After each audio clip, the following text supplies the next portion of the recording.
7h05, la question santé d'Europe 1. Thomas Soto. Docteur Kierzek, bonjour. Bonjour Thomas. J'ai choisi de vous parler un peu de ma vie ce matin. J'ai voulu me remettre au sport. Pour être clair, je veux faire du squash. Et on m'a dit, attention, à ton âge, il faut faire un test d'effort. Est-ce que c'est vrai? Il y a vraiment un risque cardiaque si on ne fait pas un test d'effort avant de faire du sport comme ça? Alors Thomas, tout dépend de vos antécédents et tout dépend du type de sport. C'est vrai que le sport après 40 ans et notamment le squash qui est un sport très violent pour le cœur, ça peut être souhaitable de faire une épreuve d'effort, c'est-à-dire aller au-delà de la consultation médicale qui est indispensable pour tous, de l'électrocardiogramme qui est probablement indispensable aussi, mais il faut aller plus loin, c'est-à-dire voir comment votre cœur réagit à l'effort et notamment quand les besoins en oxygène augmentent, puisque quand vous allez faire du squash, l'effort est violent, donc la demande en oxygène est importante. Il faut voir comment les artères coronaires se dilatent et apportent l'oxygène et voir s'il n'y a pas une souffrance myocardique, électrique, voire symptomatique, c'est-à-dire une douleur thoracique qui apparaît. Et c'est pour ça qu'on vous propose de vous faire pédaler sur une bicyclette. Ça veut dire que le cardiologue va tester mes limites, les limites du cœur, c'est ça? Il va le pousser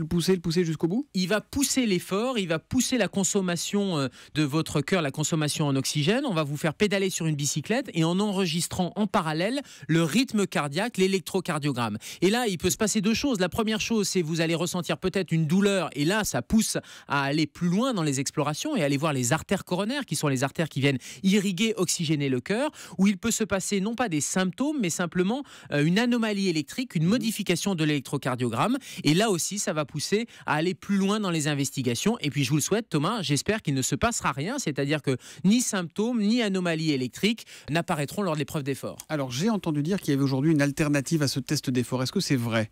C'est bien pas informé. Que j'aime pas pédaler, mais quand même. Vous êtes bien informé puisque le New England Journal of Medicine, un des plus grands journaux médicaux, vient dans son dernier numéro de comparer justement ce test d'effort, faire pédaler les patients sur bicyclette, avec un examen beaucoup moins fatigant, beaucoup moins invasif, qui est le coroscanner. C'est-à-dire le scanner, on vous passe dans une machine, on fait un scanner classique et on regarde et on coupe les artères coronaires, on coupe informatiquement bien sûr, et ça permet de voir l'état de ces artères coronaires.